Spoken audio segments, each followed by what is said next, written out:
നമ്മുടെ സമൂഹത്തിൽ വിവാഹം വേണ്ടേ വേണ്ട എന്ന് പറഞ്ഞ് നീട്ടിവെക്കുന്ന പല പുരുഷന്മാരുമുണ്ട്. പലരും 10-40 വയസ്സ് 45 വയസ്സ് വരെ വിവാഹം വേണ്ട എന്ന് വിചാരിച്ചിട്ട് ഇങ്ങനെ നീങ്ങും. അവസാനം ഒരു 40-45 വയസ്സാകുമ്പോൾ വരും, ഡോക്ടറെ എനിക്കൊരു കല്യാണം കഴിക്കണം, എനിക്ക് ചില പ്രശ്നങ്ങളുണ്ട്. അപ്പോഴാണ് പരിശോധനയ്ക്ക് തയ്യാറാവുന്നത്. അങ്ങനെയുള്ള പല വ്യക്തികളും ഉണ്ട്. പരിശോധിക്കുമ്പോൾ കാര്യമായ ഒരു പ്രശ്നം ഉണ്ടാവില്ല. കേവലം മനസ്സിലുണ്ടായിരുന്ന ചില തോന്നലുകളുടെ, ചില തെറ്റിദ്ധാരണകളുടെ വെളിച്ചത്തിലാണ് ഇവർ വിവാഹം പോലും അവോയ്ഡ് ചെയ്യുന്നത്. അങ്ങനെ ഒരു വ്യക്തിയുടെ വിവരമാണ് ഇന്ന് നിങ്ങളോട് ഞാൻ പങ്കുവയ്ക്കുന്നത്. ഇദ്ദേഹം 13 വർഷം മുൻപ് ഇവിടെ ചികിത്സയ്ക്ക് വന്നതാണ്. അന്ന് അദ്ദേഹത്തിൻ്റെ പ്രായം 36 വയസ്സായിരുന്നു. അദ്ദേഹത്തിന് 25 വയസ്സിലൊരു സർക്കാർ ജോലി കിട്ടി. ആ സമയം തൊട്ട് നല്ല നല്ല കല്യാണാലോചനകൾ വന്നിട്ടും അത് തട്ടി ഒഴിവാക്കിക്കൊണ്ടിരുന്നു. അങ്ങനെ 36-ാം വയസ്സിലാണ് ഇവിടെ എത്തുന്നത്. വീട്ടുകാരുടെ നിർബന്ധം സഹിക്കാൻ വയ്യ, കല്യാണം കഴിച്ചേ പറ്റൂ. കല്യാണം കഴിക്കാനുള്ള നിർബന്ധം സഹിക്കാൻ വയ്യാതായപ്പോഴാണ് ചികിത്സയ്ക്ക് എത്തിയത്.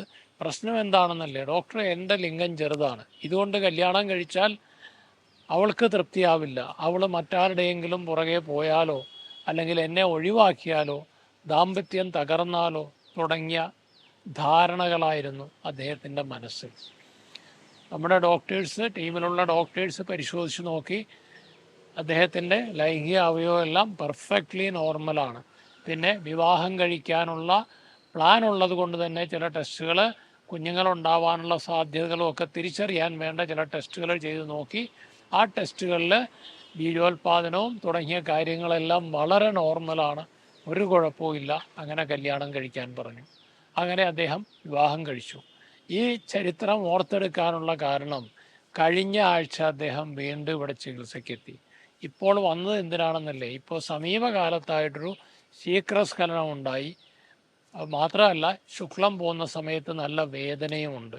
ഈ വേദനയും ഒരു ഇൻഫെക്ഷൻ അദ്ദേഹത്തിന് പിടിച്ചു. ആ ഇൻഫെക്ഷൻ വന്നപ്പോഴാണ് ചികിത്സയ്ക്ക് എത്തിയത്. അപ്പോഴാണ് പറയുന്നത്, ഡോക്ടർക്ക് എന്നെ ഓർമ്മയുണ്ടോ എന്ന് ചോദിച്ചു. 13 വർഷം മുൻപ് ഞാനിവിടെ ചികിത്സ തേടിയെത്തിയ ആളാണ്, ഇന്നതായിരുന്നു എൻ്റെ പ്രശ്നം. അപ്പോഴാണ് ആ കാര്യങ്ങൾ മുഴുവൻ ഓർമ്മ വന്നത്. അദ്ദേഹം ഇപ്പോൾ കല്യാണം കഴിച്ച് 3 കുട്ടികളുടെ പിതാവാണ്. അപ്പം നോക്കേണ്ട ഒരു കാര്യം, 25 വയസ്സിൽ കല്യാണാലോചന തുടങ്ങിയ ആൾ 36 വയസ്സ് വരെയും കല്യാണം കഴിക്കാതെ 11 വർഷം ജീവിതത്തിൽ വെറുതെ നഷ്ടപ്പെടുത്തി കളഞ്ഞു, വെറും ഒരു തെറ്റിദ്ധാരണയുടെ പുറത്ത്. അപ്പോൾ ഇത്തരം സംശയങ്ങൾ വരുമ്പോൾ നിങ്ങൾ വെറുതെ വിവാഹം ഒഴിവാക്കാതെ ഒരു കൃത്യമായ ചികിത്സ തേടുക, വേണ്ട പരിശോധനകൾ ചെയ്യുക. നിങ്ങൾക്കൊരു പക്ഷേ ഒരു കുഴപ്പവും ഉണ്ടാവില്ലായിരിക്കാം. നിങ്ങളുടെ ജീവിതത്തിലെ വിലയേറിയ സമയം വെറുതെ നഷ്ടപ്പെടുത്താതിരിക്കാനായിട്ട് ശ്രദ്ധിക്കുക.